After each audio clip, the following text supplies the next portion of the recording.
오늘 설교는 이 정욕에 관한 말씀이에요. 정욕의 노예가 되지 말라. 그 말씀을 오늘 나누려고 합니다.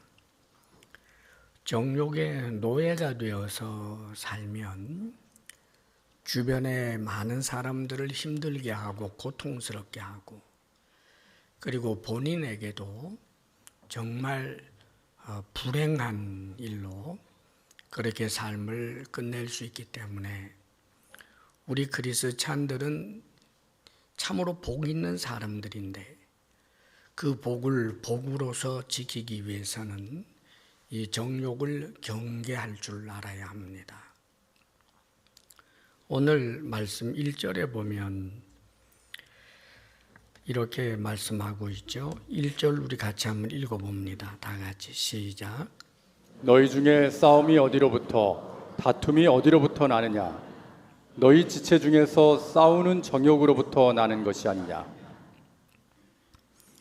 지금 이 야고보서가 읽히도록 한 대상이 흩어진 12지파, 우리로 말하면 영적 이스라엘을 말합니다. 우리를 두고 하는 말이에요. 그러니까 믿는 사람들에게, 여러 교회들에게 이 말씀이 이제 회람되고 읽혀지기를 원했던 것입니다. 하나님께서는 그 그리스도 공동체, 교회에 대해서 지금 이 말씀을 주시면서 엄히 경고를 하고 있는 겁니다. 사실 그 교회가 이 세상에 등장하게 될 때 성령의 강력한 역사를 통해서 교회가 생겼지 않습니까? 그리고 그 교회는 적어도 우리 예수님에게서 직접 배웠던 그 사도들이 목회를 하는, 정말 얼마나 기사와 표적이 막 나타나는 그런 교회. 그러면서 그 교회는 예루살렘 교회를 보아도 유무상통하고 서로 사랑하고, 그 사랑 지수가 아주 높은 그런 교회로 등장합니다. 그런데 조금 읽어보면 그런 교회였지만, 그렇게 사랑 지수가 높은 최고로 건강한 교회였지만 그 교회 속에 갈등이 있다는 것을 우리가 보게 됩니다. 그것은 많은 사람들이 내어놓은, 하나님 앞에 내어놓은 그런 헌물을 통해서 구제하라고 내어놓았던 거지요. 그것을 이제 나누게 될 때 거기에서 히브리파, 헬라파로 이렇게 나누어지면서 왜 공평하지 못한가 하는 문제가 제기되지요. 그래서 그것을 해결하기 위해서 이제 집사가 세워지는 것을 우리가 보게 됩니다. 그러니까 가장 이상적인 교회 속에도 놀랍게도 이런 갈등, 다툼, 불평 이런 것들이 있었다는 것을 말씀하는 거예요. 사실 교회뿐이겠습니까? 이 세상 자체가 얼마나 다툼이 많고 싸움이 많습니까? 정말 경쟁을 하면서 서로를 또 계속하여 경계도 하고, 남의 것에 대하여 탐을 내기도 하고 시기도 하고, 이런 여러 가지 그런 다툼과 싸움의 현장을 우리가 늘 목도하고 경험하면서 살아가고 있는 세상입니다. 성도란 누굽니까? 그 세상 속에 살던 사람이 그리스찬이 된 거지요. 하늘에서 내려온 사람들이 아닙니다. 세상 속에 있던 사람들, 그 사람들 가운데 하나님의 은혜로 이제 구별된 성도가 된 거예요. 자, 그렇기 때문에 그렇게 생각하면 우리가 이 세상에서도 다툼과 싸움이 익숙하고, 또 그런 사람들이 교회에 와 있으니까, 그런 사람들이 모여 있으니까 싸움과 다툼이라고 하는 것은 일어날 수 있겠구나, 이 충분히 이해가 되지요. 그래서 이런 싸움과 다툼은 뭐 있을 수 있다. 다 그런 거야. 성경은 그렇게 말씀하시지 않는다라고 하는 것을 주목해야 돼요. 이 싸움과 다툼이 어디로부터 나느냐? 너희 지체 중에서 싸우는 정욕으로부터 나는 것이 아니냐? 그럽니다. 자, 이 싸움과 다툼이라고 하는 이 부분이 세상에도 있고 그 세상 속에서 이제 예수 믿게 된 사람들이기 때문에 교회라고 하는데도 싸움과 다툼이 있는 것은 어쩔 수 없는 일이다라고 생각할 수 없다라고 지금 못바가 말씀하는 거예요. 왜냐하면 그 출처가 정욕이기 때문에 그렇다는 거지요. 이 정욕이라고 하는 것은 사전적 의미야. 그 1차적으로는 이성을 향해서 원하는 그런 육체적인 욕구 같은 것이 정욕이고, 조금 더 확장하면 가지고 싶고 혹은 하고 싶은 그런 욕구들, 이런 것이 말하자면 정욕, 사전적 의미의 정욕입니다. 그런데 성경에서 말씀할 때 이 정욕은 단순한 우리의 욕구를 이야기하는 게 아니에요. 만일 욕구라고 이야기한다고 할지라도 통제되지 않는 욕구, 선을 넘는 그 욕구, 아담적 본성, 죄의 본성과 결탁해서 일어나는 하나님과 상관없이 하고 싶고 하나님과 상관없이 가지고 싶은 것, 이것이 말하자면 정욕이에요. 하나님을 의식하지 않고 하나님의 말씀을 뒤로 던져놓고 좀 더 주도권을 가지고 좀 더 큰 목소리를 내기 위해서 교회 안에서 싸우는 이 일들은 인간이 불완전하기 때문에 그럴 수밖에 없다라고 취급하지 말라고 지금 성경은 말씀하는 겁니다. 실제로 하나님의 백성들에 대하여 하나님께서 아주 엄한 잣대를 대시는 것을 보는데, 구약 성경에도 보게 되면 이 불평하고 다투고 싸우는 그런 사람들이 분명 그들이 싸우고자 하고 다투고자 할 때는 내세우는 명분이라는 게 있어요. 싸우는데 싸울 이유가 없는 경우가 어디 있겠습니까, 여러분? 그런데 정말 그 싸울 이유 때문에 싸우는 것이 아니라 사실은 그 자기 속에 있는 정욕 때문에 싸운다는 말이에요. 이것을 적어도 우리 그리스찬들은 간과하지 말아야 된다는 거예요. 사실 이 세상에 이제 인문주의자들이라든지 뭐 이데올로기나 이런 데서 보면 사회 여러 가지 갈등이라든지 또 모순이라든지 이런 것은 어떤 제도의 문제, 뭐 그런 것 때문에 혹은 사람이 무엇인가를 이제 얻기 위한 그런 일들에 대해서 그것이 구조적인 모순 때문에 일어난 것이라고 봅니다. 그러다가 보니까 우리가 잘 아는 것처럼 공산주의 그 혁명이 일어난 이유가 이 자본주의가 가지고 있는 이 제도, 이것의 모순을 깨고, 그렇다면은 이제 무산자들이 힘을 얻게 되고 그들이 통치하는 세상이 되게 되면 이상적인 국가가 되지 않겠느냐, 그렇게 생각을 해서 공산주의 혁명이 이 지구상에 있었고, 오늘날 우리는 봅니다. 거기 정말 계급이 없어졌습니까? 거기 모순이 없겠습니까, 여러분? 인간이 가지고 있는 갈등이나 다툼이나 하는 것은 이 외부적 환경의 문제이기 이전에 우리 속에 있는 인간이 가지고 있는 이 죄성의 문제라는 말입니다.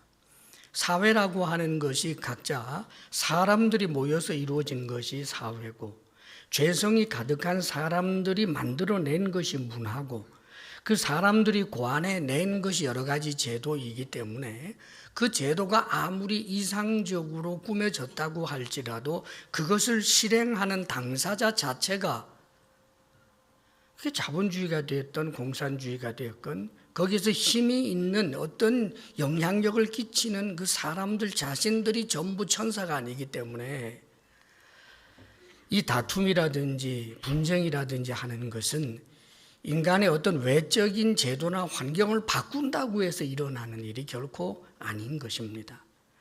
오늘 크리스찬에게 주고 있는 하나님의 말씀이에요. 우리 인간이 죄성이 가득한 그런 인간인데 이 죄성과 결탁되어 있는 이 욕구를 충족시키려고 하다가 보면 결국은 자기도 모르게 싸우고 있다는 말입니다.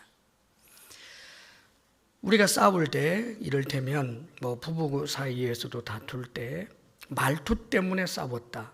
그런데 말투 때문에 싸운 게 사실 뭘까요? 그 말투 때문이 아니라 사실은 그 험한 말로 나를 존중해 주지 못한, 나를 인정해 주지 못한 여기에 대한 분노가 다툼이 되는 거지 않습니까? 사실 우리가 정상적인 어떤 욕구들이 있어요. 사랑받고 싶은 욕구, 또 인정받고 싶은 욕구, 내가 이 세상 살 때 필요한 어떤 필요를 채우고 싶고 가지고 싶은 욕구. 자, 이런 것들이 무엇이 잘못이겠습니까만은 또 그것 있어야 되겠지요. 우리가 종말론적으로 보더라도 하나님 앞에 감투 정신이 있어야 되는 것, 종말론적으로 하나님 앞에 칭찬받기를 원하는 이런 거룩한 욕구 같은 것들은 우리에게 있어야 되는 것입니다. 그러나 하나님과 상관없이 하고 싶어 하고 계속해서 가지고 싶어 하는 이런 정욕적인 그런 욕구들은 얼마나 위험한 것인지 몰라요. 자, 그러면 이것이 왜 그렇게 위험한지에 대해서 성경은 이렇게 말씀을 해줍니다. 먼저 2절 말씀을 계속해서 읽어보죠. 2절 다 같이 시작. 너희는 욕심을 내어도 얻지 못하여 살인하며 시기하여도 능히 취하지 못함으로 다투고 싸우는도다. 너희가 얻지 못함은 구하지 아니하기 때문이요. 지금 아마 야고보가 목회를 하고 있던 바로 그 당시에 이때는 교회가 곳곳에 많이 세워져 있었을 때죠. 그런데 수많은 교회들이 아마 다툼이라고 하는 현실적 문제가 있었던 것 같아요. 어떻게 보면 교회라고 하는 데가 그런 것이 전혀 없어야 될 것 같지만 현실 속에서는 그런 다툼과 싸우는 일들이 너무 많이 일어나는 거죠. 고린도 교회만 해도 여러분 그 분쟁이 얼마나 심했는지 성경에 읽어보면 지금 이 시대의 눈으로 읽어봐도 참 꿀탕이 절로 날 수밖에 없는 그런 교회가 고린도 교회였어요. 그런데 고린도 교회만 그랬던 것이 아니라 많은 교회가 그랬고 역사적으로 교회 속에서의 이런 싸움과 다툼이라고 하는 것이 사실은 끊임없이 반복되고 있다는 것도 우리는 주목해야 합니다. 그러면 그것이 정말 그냥 내버려둬도 될 만한 일인가? 고린도 교회의 그 다툼과 분쟁 문제를 해결하기 위해서 바울이 거의 목숨을 걸다시피 하며 그 문제를 해결하기 위해서 씨름한 것이 성경에 나와요. 그리고 오늘도 이런 다툼의 문제들을 그냥 내버려 두지 않고 이것이 정말 위험한 일이다라고 하는 것을 야고보를 통하여 하나님께서는 말씀하고 있는 것입니다. 구약의 그 다툼과 분쟁의 사람이었던 고라당에 대하여 하나님께서 심판하시는 그 심판이 너무나 무서운 것을 성경은 드러내 보여주고 있고 오늘날 우리에게도 이것을 경계로 삼는 것입니다. 이 정욕이라고 하는 것은 2절에 표현해 주죠. 너희는 욕심을 내어도 얻지 못하여 살인하며 시기하여도 능히 취하지 못함으로 라고 표현해 줍니다. 욕심을 내어도 얻지 못한다. 그 욕심 만족시키지 못한다는 거예요. 정욕은 만족이 없어요. 정욕은 이제 됐다가 없다고요.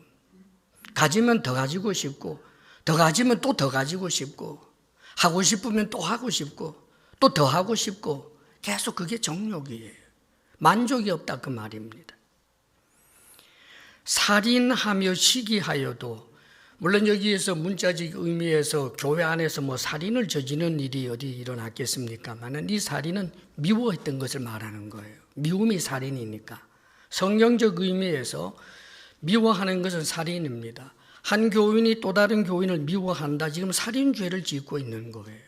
그러면 미워하는 이유는 내가 좀 더 주도권을 갖거나 내가 좀 더 인정을 받거나 내가 더 교회 안에서 빛나는 존재가 되고 싶은데 저 사람 때문이야 라고 생각을 해서 미워하고 시기한다고 할 때 그런다고 해서 그러면 그 정욕이 만족이 되느냐? 얻지 못한다는 거예요. 자, 문제는 여기 있어요. 목이 마릅니다. 그래서 바닷물을 마셔요? 해갈이 되겠습니까? 목이 말라요. 그래서 술을 마셨습니다. 그러면 정말 목마름이 해결됩니까? 해결되지 않는다고요. 정욕이라고 하는 게 그래요. 정욕은 만족이 없어요, 여러분. 그래서 여러 가지 중독 현상들이 일어나지 않습니까? 사실 이 세상 살면서 정말 사람들이 끔찍하게 생각할 만한 뭐 술 중독, 아편 중독, 뭐 도박 중독 이런 것들 다 경계할 일이지만 자기가 중독된 줄도 모른 채 그렇게 신앙생활하는 사람도 얼마든지 있을 수 있다는 말이에요. 교회 안에서 자신이 주목받지 않으면 못 견디는 것. 교회 안에서 자신이 특별 대접받지 아니하면 못 견디는 것. 중독이에요. 그걸 만족시켜 줄 수 있다고요? 없습니다, 여러분. 죄성이기 때문에. 그래서 이런 정욕이 하자라고 하는 대로 하게 되면 정욕의 노예가 되는 것이지 자신이 그 정욕의 주인이 되는 게 아니란 말이에요. 정욕이 주인이 되어버리고 그래서 하나님이 주인이 아닌 정욕이 주인이 되어버린 그런 신앙 얼마나 무서운 이야기입니까, 여러분. 그래서 이야기를 하면서 또 한 가지 이 정욕에 대해서 무엇을 이야기하느냐 하면 너희가 얻지 못함은 구하지 아니하기 때문이요 그럽니다. 정욕을 만족시키기 위해서 다 싸우고 또 싸우고 또 싸워도 만족은 얻지 못하는데 놀랍게도 이 정욕은 기도는 또 하지 못하게 만들어요. 우리가 얻는 것은 하나님께로부터 얻어야 되는데 정욕의 노예가 되어서 정욕이 하자라고 하는 대로 그렇게 살게 되면 그러면 결국은 하나님 앞에 기도를 하지 못하게 만들어버린다는 말이에요. 정욕이라고 하는 것은 하나님과 상관없이 하려고 하고 하나님과 상관없이 무엇인가 가지려고 하는데 기도가 무엇입니까? 하나님과 1대1로 대면해야 되는 거잖아요. 하나님을 의식해야 하고 하나님을 느껴야 하고 하나님 앞에 고백을 해야 되는데 정욕대로 살고자 하면 이 기도가 너무 불편해요. 기도의 자리가 싫다고요. 그래서 기도를 멀리 해요. 안 해요, 안 해. 사랑하는 여러분, 성경은 쉬지 말고 기도하라라고 하는데 이 정욕대로 하려고 하니 기도가 불편해서 기도를 하지 않는다. 이 얼마나 끔찍한 이야기입니까? 정욕은 대로 산다는 것, 정욕은 노예가 된다는 게 그렇게 무서운 거예요. 계속해서 목소리 높여 싸우는 사람이 기도하겠습니까? 진지한 참 기도 말입니다. 기도를 해도 어떤 기도하게 되는지 아세요? 3절에는 이렇게 말씀합니다. 3절 다 같이 한번 읽어보겠습니다. 시작. 구하여도 정욕으로 쓰려고 잘못 구하기 때문이라. 기도를 안 하든지 기도를 한다고 하더라도 하나님을 수단 삼아요. 정욕으로 구합니다. 싸울 때, 이 교회 안에서 싸울 때 하는 기도들 기가 막힙니다, 여러분. 그게 기도입니까? 무너지게 해달라고. 저 우리와 반대쪽에 있는 저 악당들이 사라지게 해달라고. 기도가 아니라고요. 기도를 왜곡시켜버려요. 기도를 안 하든지 기도가 왜곡이 돼요. 전날에 보면 바리새인들이 기도를 하는데 우리 예수님께서 그 바리새인의 기도가 아니라고 말씀하시잖아요. 그 기도가 뭐였습니까? 바리새인이 멀리 구별되게 서서 사람들이 주목할 만한 그런 자리에 서서 큰 소리로 하는 기도가 그런 것 아닙니까? 하나님, 나에게는 저 세상의 죄인들과 같이 불의를 행하지 아니하고 토색하지 아니하고 도적질하지 않게 해주셔서 감사합니다. 이 세리와 같은 인간이 되지 않게 해주셔서 감사합니다. 적어도 일주일에 2번은 금식 기도하게 해주셔서 감사합니다. 뿐만 아니라 소득의 10의 1조를 정확하게 드리게 해주셔서 감사합니다. 하나님 들으라고 하는 기도겠어요? 그 기도는 사람이 들으라고 하는, 자신이 종교적인 그 권세를 누릴 수 있도록 하나님의 이름을 팔아서 하나님을 수단으로 삼는 그런 기도 말입니다, 여러분. 기도라고 하는 것은 결국은 기도 속에서 하나님을 만나고 하나님의 뜻을 깨닫게 되고 하나님 앞에 결단하게 되는 게 기도예요. 죄를 용서해 주옵소서를 하는 기도, 그뿐만 아니라 더 거룩하게 살게 해 주십시오. 하나님 앞에 충성하게 해 주옵소서. 어떤 사업이 있다라고 하면 그 사업이 잘 되게 해 주십시오라고 몰아붙여만 갈 수가 없어요. 참된 기도에는 이 사업 잘 되게 해 주십시오 그러면서 따라 나오는 것이 있습니다. 마음속에서부터 성령으로 인하여 일어나는 것, 이 사업을 하나님의 뜻대로 바르게 하게 해 주옵소서. 이 사업을 통하여 하나님께서 허락하여 주셔서 많은 것을 얻게 되면 나누고 베풀 수 있도록 도와주옵소서. 전부 하나님 앞에서 바르게 기도하는 것은 절대로 정욕에 의해서 하나님을 수단으로 삼는 기도를 할 수가 없다고요. 그런데 정욕에 사로잡히고 정욕의 노예 상태가 되어 있으면 기도를 해도 하나님을 늘 램프 요정처럼 내 출세에 도와주는 하나님, 내가 하는 일을 반드시 도와야만 하는 하나님, 내 원하는 반드시 내가 원하는 것을 이루어주기만 해야 되는 하나님, 하나님의 뜻이 아니라 내 뜻이 중요하고 하나님이 주인이 아니라 내가 주인이 되어버리는 그런 기도만, 사랑하는 여러분, 기도를 하고 있는 것입니까? 주수를 외우고 있는 거예요. 기도가 아니라고요. 정욕의 노예 상태라는 것은 얼마나 위험한 일인지 몰라요. 성경에 보면 삼손이라고 하는 사사가 등장하잖아요. 이 삼손, 하나님께로부터 엄청난 은혜를 입은, 태어날 때부터 구별된 사람입니다. 태어날 때부터 나시린이 됐어요. 원래 나시린이라고 하는 것은 사람이 하나님 앞에 결단하고 기한을 정하는 거예요. 뭐 한 달이든지 뭐 열흘이든지 기한을 정해가지고 독주를 마시지 않고 거룩하게 살고, 또 뿐만 아니라 뭐 음란한 일 하지 아니하고 또 머리카락을 자르지 아니하고 몇 가지 그런 이제 나시린의 원칙이 있어요. 그런데 날 때부터 나시린이 된 사람이 삼손입니다.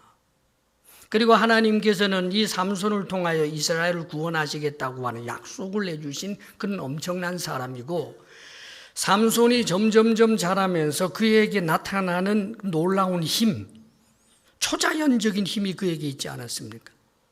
그런데 이 삼손을 보게 되면 한 가지 놀라운 점을 발견합니다.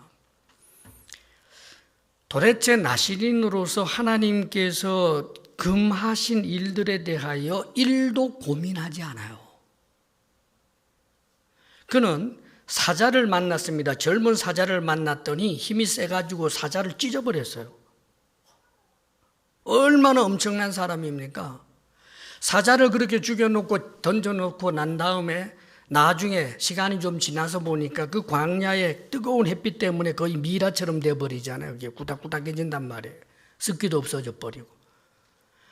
그러니까 거기에 벌이, 이 야생 벌이 들어서 가지고 벌집을 만들어 놨어요. 그늘이 되고 그러니까. 커다란 벌집이 생기고 그 안에 꿀이 가득하니까 그 사자의 죽음, 하나님의 은혜로 죽인 그 사자, 은혜의 흔적이잖아요, 그게. 근데 거기에 지금 그 죽음에 벌집이 생겼고 꿀이 있는데 조금도 고민하지 아니하고 그냥 핥아 먹어요.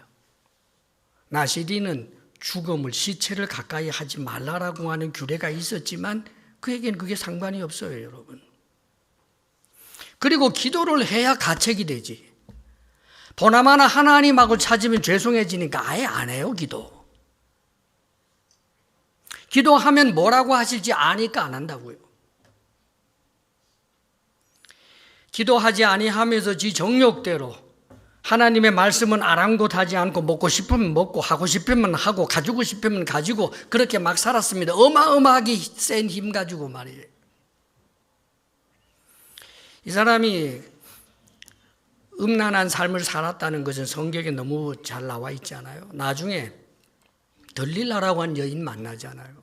그럼 이 들릴라라고 하는 여인을 성경에 보니까 삼손이 사랑했다고 그래요. 아주 진지한 사랑을 한 겁니다.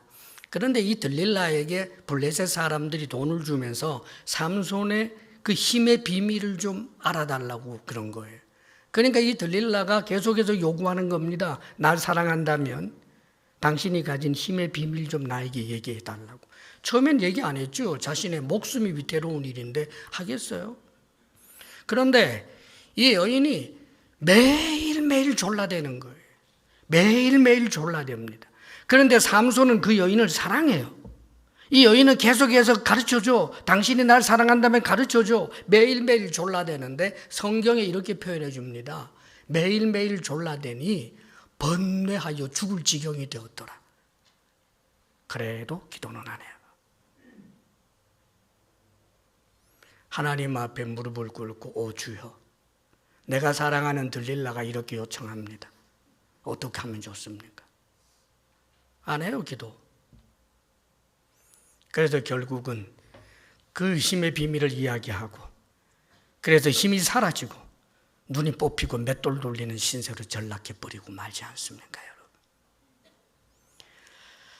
물론 하나님의 크신 은혜로 삼손을 다시 회복시키셔서 우리가 천국에서 그를 볼 수는 있겠습니다만은 삼손이 우리에게 참으로 신앙의 표본이 될 수 있는 사람은 못 돼요.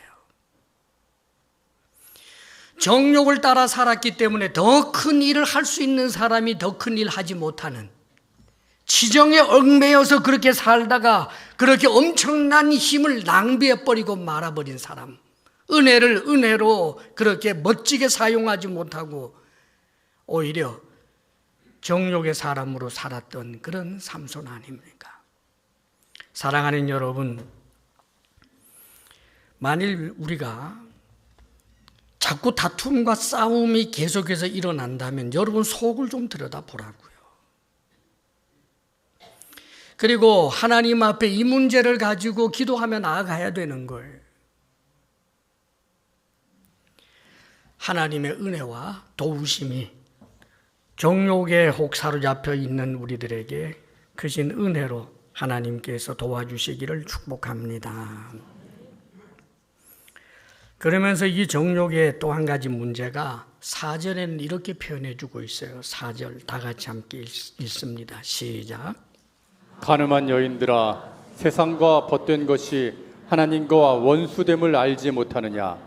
그런즉 누구든지 세상과 벗이 되고자 하는 자는 스스로 하나님과 원수되는 것이니라. 가늠한 여인들아, 이렇게 표현하지요. 원래 하나님과 이 성도 우리와의 관계를 언약적 사랑이라고 하는데, 이 언약적 사랑을 많은 경우에 유비를 해줘요. 구약 성경에도 보면 성경 곳곳에 하나님과 이스라엘 백성들의 관계를, 이스라엘이 타락했을 때 마치 남편을 배반하고 간음한 여인으로 그렇게 묘사하는 그런 내용들이 참 많이 나와요. 그러니까 하나님은 남편이고 또 하나님의 성도들은 그의 아내인 이런 관계를 이야기하는 것입니다. 이것은 신약 성경에 와서는 보다 더 분명해지고 적극적으로 돼요. 예수님은 우리의 신랑이고 우리는 그분의 정결한 신부지요. 그래서 나중에 종말에 나타나게 되는 그 새 예루살렘 성을 결국은 그리스도의 신부, 양의 신부로서 그렇게 표현을 해준다는 말이죠. 그러니까 이것은 모두 유비인데 하나님과의 그 관계에 있어서 이 얼마나 그 뜨겁고 강렬한 사랑인지 이것은 마치 남녀 간의 사랑처럼 그렇게 표현을 해주고 있는 거예요.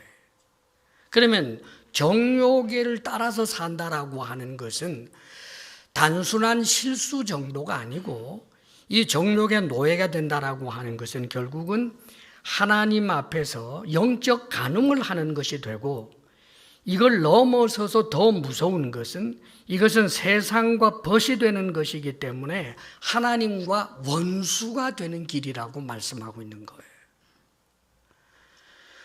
우리 속에 정욕이 있다.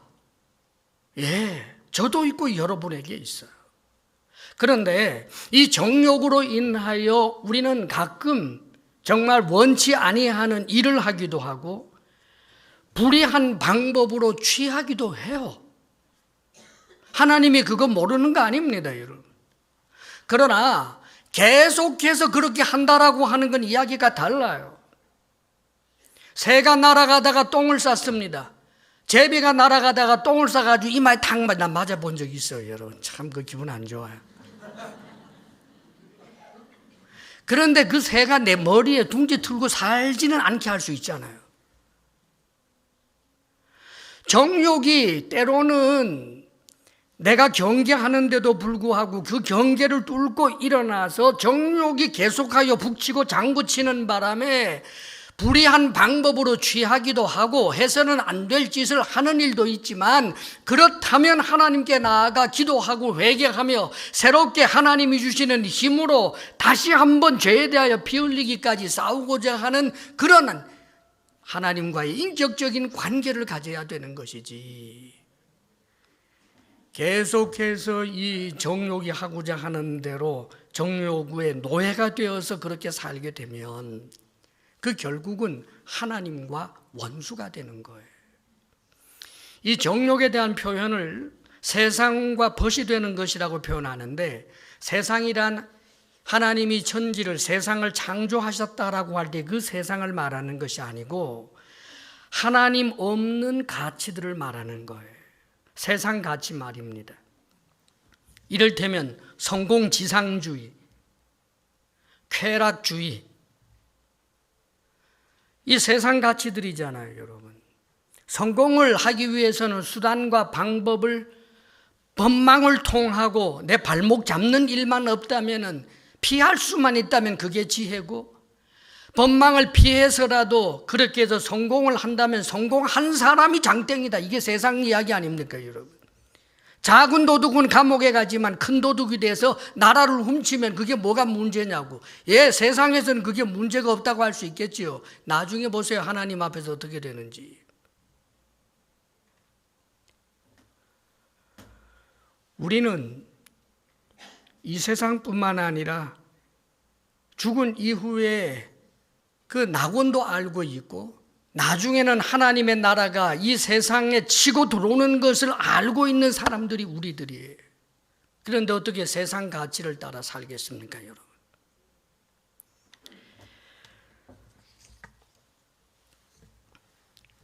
남들과 비교해서 이 정체성이라고 하는 것도, 세상 가치는 항상 비교해서 자신의 그 가치를, 이 점수를 먹여요.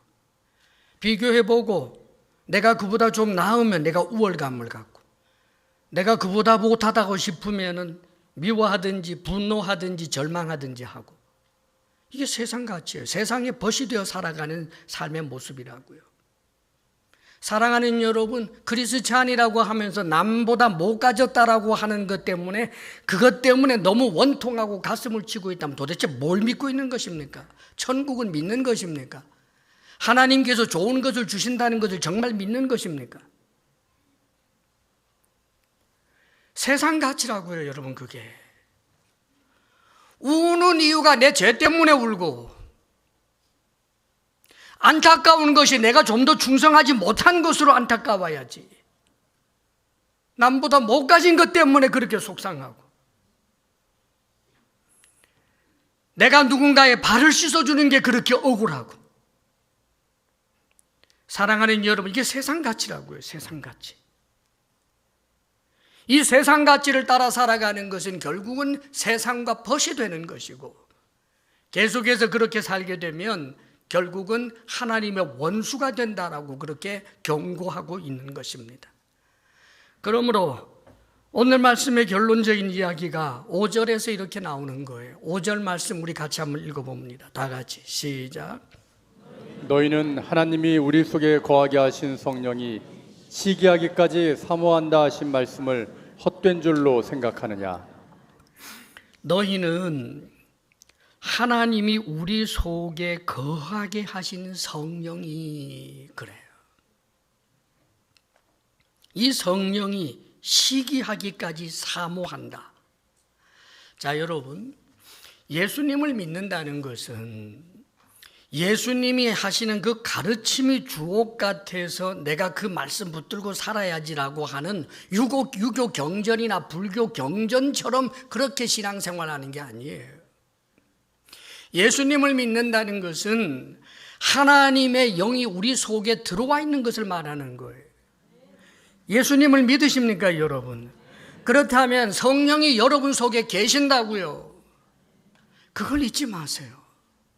성령이, 하나님의 영이 우리 속에 들어와 계시는데 그 하나님의 영은 시기까지 할 만큼 우리를 사모한다, 우리를 사랑한다는 거예요.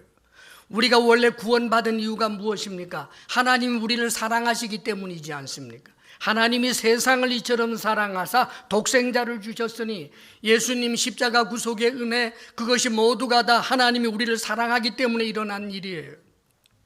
그런데 예수님을 믿는 우리들을 그냥 내버려 두지 아니하시고 우리 속에 성령님이 들어와 계신다고요. 하나님의 영이.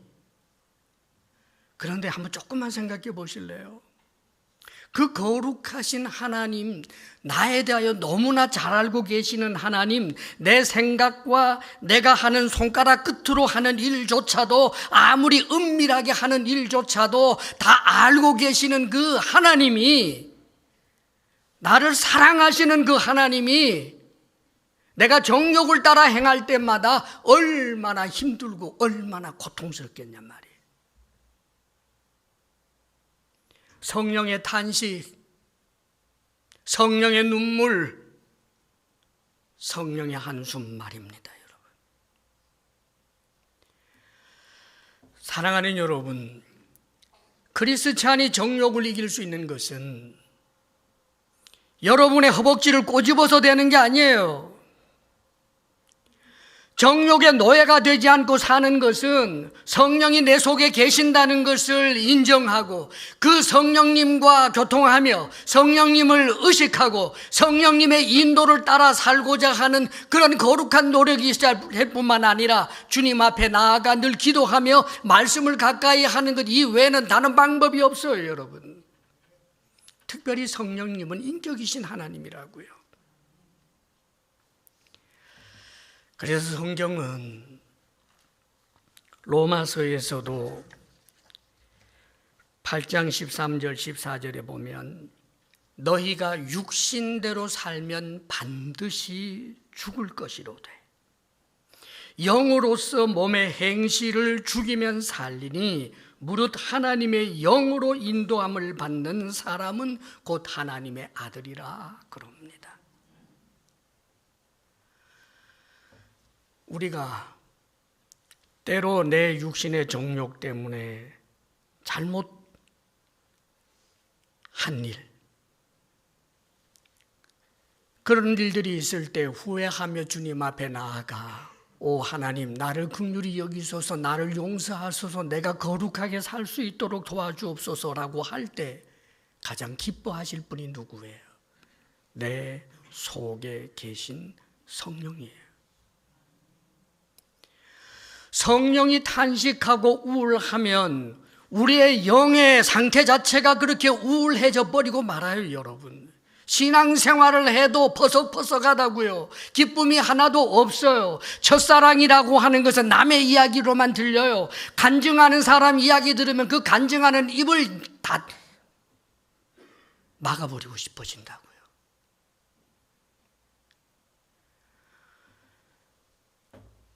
그런데 내 속에 계신 영으로 충만하고 영을 따라 행하면 하나님 은혜가 감사해요 라고 웃는 사람을 보면 나도 그렇게 기쁘고, 예배에 감격하는 사람을 보면 나도 그렇게 기쁘고. 왜요? 나도 그러니까.